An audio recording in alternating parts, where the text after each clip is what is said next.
Yes. There's a colonic cleanser for you. So, because we are back with Real Thoughts, I haven't told Rob what we're doing yet, but, seeing how this broke 1 million in, under a month, which for us is pretty quick, let's talk about Alvin and the Chipmunks, the movie. I love that movie. I know it's a little weird, the way they go on a hot air balloon chase. No, it's not that one. It's the live-action CGI one. There is no live action. Oh, okay. Fair enough. Such a thing does not exist, Mr. Simpson. I fear you must have imagined it. I will say this, it was not as bad as I thought it would be, because it was being so disruptive. That's like saying sequels are much worse. That's like saying shitting pearls is not as bad as shitting animals. No, there's two things that I think are okay. Well, I feel like they had one good writer in there, and then a bunch of bad writers or studio notes or something. Probably. But once in a while, some writer good who probably shot himself after the movie came out. I tried to save it. I tried. No, that was David Cross. And that's the other thing I actually do like in this movie. He was legitimately funny. He is legitimately funny in this, and does defend the movie. I mean, he doesn't say it's good, but he's defending why he picked it, and for little kids are looking for junk food, it's fine. I mean, he's kind of right. I think he also said he needed a house. No. He said something like he hadn't worked in 6 months. It was a long, long time. It's not like this job comes and it paid for a house. I gotta eat. I gotta live somewhere. So. But he is legitimately, even though he's the stereotypical, just dumb bad guy, he is legitimately funny. I laughed hard at they were just so passive aggressive. Yeah. You know what it reminded me of? That one, if you've seen Black Books, you know what I'm talking about. But it reminded me, and I always think you tap into that too, Simon Pegg's one-off character in Black Books. Great. As long as we're on the same page. Wonderful. See ya. Yeah, I know you're talking about this. How can we fix this? It's you just can tell so he's doing the movie, he's doing the performance, he's doing what's required, but he's kind of doing it with a little, you know what I'm really doing. The character just comes off as I say it's passive aggressive, but it's more like aggressiveness being barely masked by passivity. Yeah. It's almost aggressive, but it's just not quite, and it's great to watch. It's the only thing in that movie that I'm like, this is amazing. There's a scene where Theodore comes up, he's like, I had a bad dream, and he's supposed to talk down to this thing and not be very loving and stuff, but it's he's kind of doing the same thing just for the movie. He's like, and this cute little thing's gonna come up, he's gonna say I had a bad dream, you're supposed to go, oh, like that, but the way he does it is oh. He just is I so have nothing but contempt for you. Yeah, he's kind of trolling a little bit. Which I think was also the director's approach to the movie. Yeah. Maybe the writers.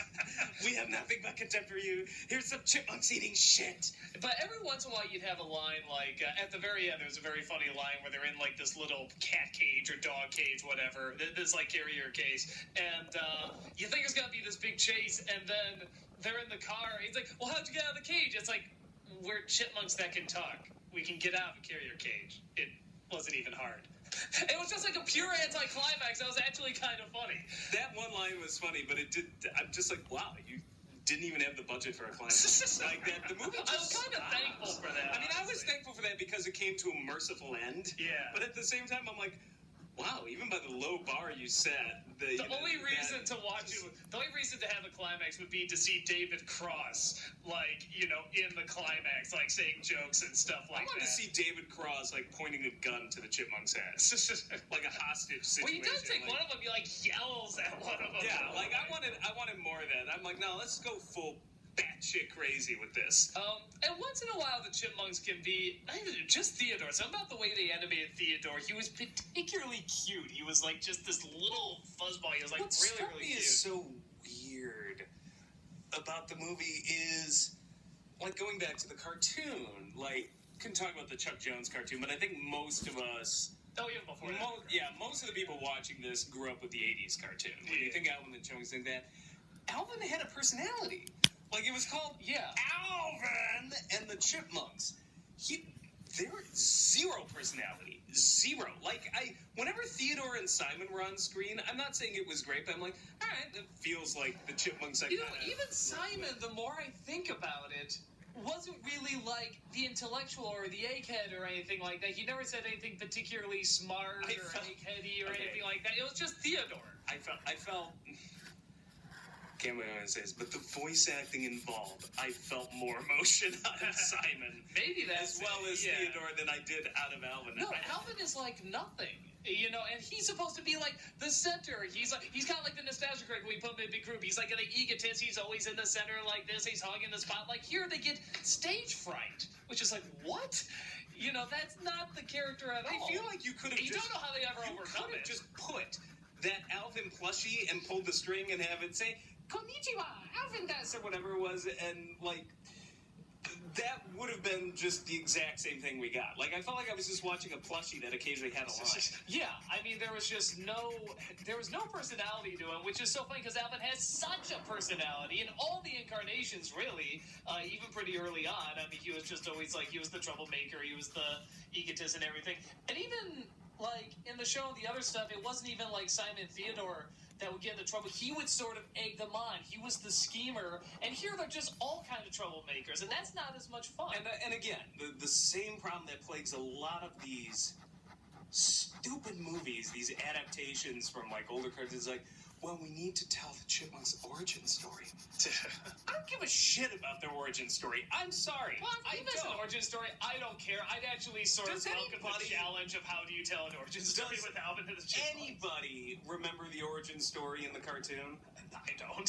Was there an origin story? I don't know. I remember there's one episode. YouTube's going to be but I remember most people don't remember. There's one episode where there was like a guy that came in saying he was like their uncle and he was like another chipmunk, which again was just raising questions of like, because there's no other animals in this universe, and these chipmunks were like, you know, yay high. They're like these mutant chipmunks. I'm like, how does this work? And it's like, you're not our uncle. I'm like, but it still raises the question. There must be some relation because there's only like 6 of you in the world. The Chipettes in the cartoon, I remember, had an origin story.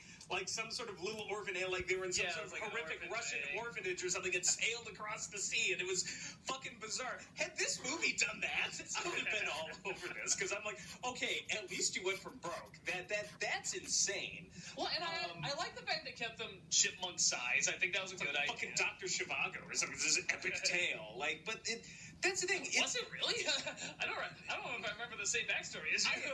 All I remember is like there's something about an orphanage. They were in an orphanage. They were trying to get adopted. Like the evil owners of the orphanage locked them up, so they sneak away and like hop on a boat, literally in like orphan rags. Like, and try to make it in Hollywood and are, like, walking the mean streets and selling their bodies. And oh, my God! That doesn't happen. But I just remember as a kid, like, I'm just like, it was, like, epic, like, compared to, like, this. No, you just got that image in my head of, like, them on the corner, super high heels and, like, the cigarette hanging out. She's like, hey, you want a good time? Come on, hey, you know you want this! Go to message boards. Somebody's. I'm sure it's somewhere. I'm sure by the time this video is over, somebody has done it and posted. Like the bags under the eyes, or like maybe a curler in there that you forgot to take out. Point being, it was like some crazy rags to riches story, and this one, I'm just like, this is so bored. This is fucking Gem movie, but with the Chipmunks. Or was the Gem movie a rip off the Chipmunks? I don't know. But they're both rip-offs of that damn story that we've seen a million times. Fucking story that just goes nowhere. It's like, oh, and the evil record producer is evil, and they get drunk on their success, and they realize that family is more important. But it always strikes me as weird because Jason Lee was such an asshole. Yeah, in this movie. I know you're supposed to like feel for him, like in terms of like, oh, he's afraid to have a family, but it's like, no, he is really like dismissive of them. I just love it's like, you're afraid to have a family, you're afraid to grow up. I'm like, so adopt 3 chipmunks? That's like the person who's just like, oh yes, I have a child. It's my kitty. Like, there is a difference between a child and a cat. I'm sorry. Well, and my favorite scene is when, they're like, it's like Christmas Day, and they make this little card saying, we love you and stuff, and it's like, oh, just you guys know, I'm not actually your dad, right? He's like, well, you're kind of like our dad. He's like, fuck you, I'm not. Yeah, this guy's like, well, no, I'm not. And I'm just like, what an a-hole. It was almost like a David Cross performance. It's like, no. Yeah. I've never been a huge Jason Lee fan, I'll be very honest. I think there's just... Depends. He's not awful or anything, but I can't get into him. I will say this. I did have this one joke, because I could not figure out why his voice was so hoarse. You sound like me last week. Yeah, like the whole movie is like, Alvin. I just, what are you doing, Alvin? I was just joking that I'm like, he just goes to bed every night after filming and screams into his pillow until he falls to sleep. I think that may have it. That's all I could imagine. Well, I remember, like, when I was walking, I don't know, seeing a movie or something, I saw a poster for Alvin the Chipmunks, and I don't know why I was even optimistic at all. I was just kind of like, oh, I grew up with that. I wonder what they're going to do with that. And then the trailer played that exact same day after I saw the poster. I'm just like, oh, it's this kind of movie. You know, Alvin eats shit. You owe me big. Tee-hee, ha-ha. I think that was rock bottom for me, because you'd sit there and be like, oh, your 80s cartoons were so goofy. You know what? Our characters weren't like Alvin and the Chipmunks, they weren't eating shit, all right? Even by the low bar we set in the 80s, we were still 1,000 times better than this fucking monstrosity. Well, and from what I hear they just get worse and worse and worse. We probably will look at them at some point. I don't know when. I mean, we want Chipwrecked, the road chip. Chip puns. Piece of chip. The piece of chip movie. Bullchip. Bullchip. I really hate those scenes where it's like the person's running out and it's just like, oh, well, if it isn't you still having trouble with exposition, it is just so lazy. Okay, I'm sorry. That one was not gonna happen. Okay.